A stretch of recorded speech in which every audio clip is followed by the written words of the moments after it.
Panas terik boleh terasa, hati yang panas siapa yang tahu. Luka di tangan nampak luka darahnya, luka di hati siapa yang tahu.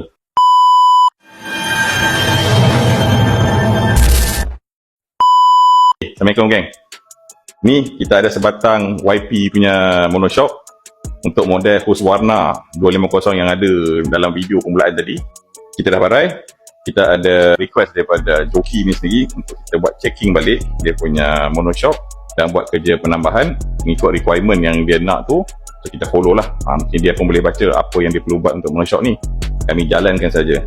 So ini yang kita dah dismantle complete dia punya monoshock ni, housing dia ni. Kita tak habis barang lagi. Kita hanya nak tengok dekat bahagian sini dulu.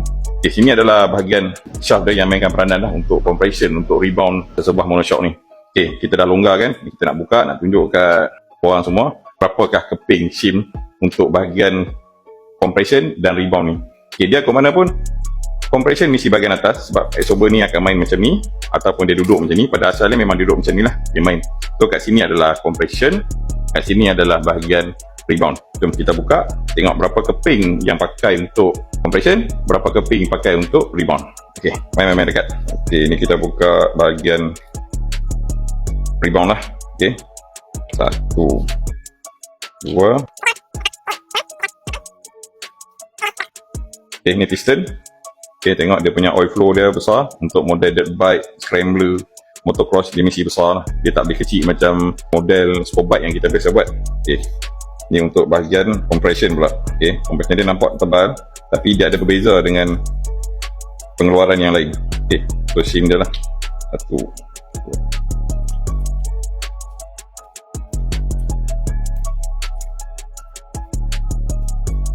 So kita ada 22 keping shim. Jadi kita tengok dekat sini, daripada yang untuk compression ni semua nampak macam piramid type. Dekat sini ada kecil. Okay, okay, sama juga untuk bahagian compression. Besar, ada kecil. Besar balik. Besar, ada kecil. Ada kecil. Besar, kecil. So benda ni kalau kita tengok untuk kebiasaannya, dia bukannya salah susunan. Dia memang ada satu sistem untuk WP ni, dia panggil 2 stage compression, 2 stage rebound. Sekali lagi saya susun balik shim ni, kita tengok apakah bentuk ataupun dia punya pattern bila kita dah susun shim ni balik yang dimaksudkan dengan 2 stage compression, 2 stage rebound. Okay, berbalik kepada apa yang owner ataupun joki tadi minta untuk kita buat short stroke sikit. Kita tak tahu apa dia punya kelebihan, tapi kelebihan tu pasti akan beri kesan yang baik lah. So kita dah buat satu spacer untuk tambah kurang-kurang dah 1/2 inci macam ni lah. Kita akan tenggelamkan untuk dapatkan 1/2 inci punya short stroke sikit. Okay, so ini dia memang spring, dia ada rebound spring dia. Okay, yang untuk mengelakkan direct contact kena dekat bahagian stopper bump ni. Okay, jadi saya nak susun balik shim ni dengan barang yang kita dah siapkan untuk buat spacer ni. Kita tengok pattern dia dari jarak dekat. Okay, start.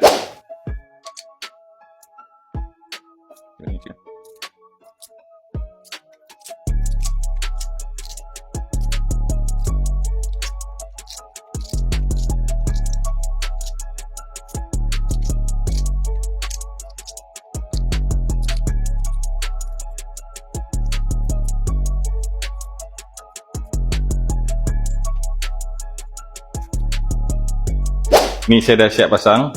Boleh fokus betul-betul pada bahagian compression.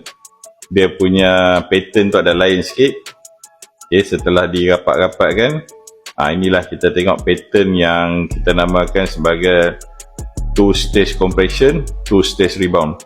Jadi dia memang ada satu gap yang kecil untuk yang agresif punya compression ataupun agresif damping. Yang ini hanya banyak terdapat pada motor-motor dirt bike saja.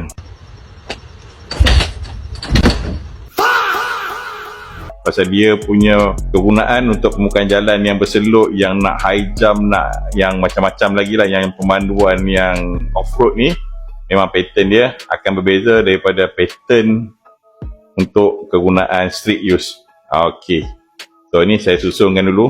Semua kita nak further banyak inspection, kita nak bersihkan betul-betul lagi. So boleh nampak lah perbezaan dekat sini. Jadi mula-mula tu jangan cakap benda ni salah susunan ke apa, memang dia ada pattern dia macam ni. Sebenarnya banyak lagi pattern yang dikeluarkan oleh setiap pengeluar monoshock ni. bergantung kepada kegunaan monoshock tu sendiri. Jadi mungkin rasa pelik pada mula-mula, tapi bila kita dah tengok, ini adalah dia punya factory punya susunan lah. Okay, shim punya arrangement. So macam biasa, kita akan check balik. Okay, so benda ni akan dapatkan short stroke sikit. Okay, jadi tak banyak lah, kurang-kurang dalam setengah inci pun ada perbezaan dah. Okay, kena dengan joki punya request. So kita nak servis, kita akan gunakan minyak IRA suspension fluid ni, grade 15 ni. Okay, untuk kita sekalikan dalam WP monoshock ni. Lepas tu kita akan tengok result dia macam mana. Okay, mantap. Small city lights, but I shine so high. Money stacked tall, see it touch the sky. Enemies whisper, but they know I fly. Every deal I make, another soul comply. Voice sharp, mind cold, plans precise. I'm moving shadows, pay the right price. They call me boss, I roll the dice. One wrong step, pay the ice. Boss move, boss move. Okay, tadi kita dah dapat result masa tengah dyno tu. Jadi result dia tengok pada graf tu memang baik lah. Dia punya compression dan rebound yang kami dah retune untuk shock absorber WP ni untuk scrambler Husqvarna ni. Jadi lepas ni saya akan serahkan untuk mereka dua ni pasang lah monoshock ni. Tapi jangan dia buat wheelie-wheelie pula. Okay, mantap.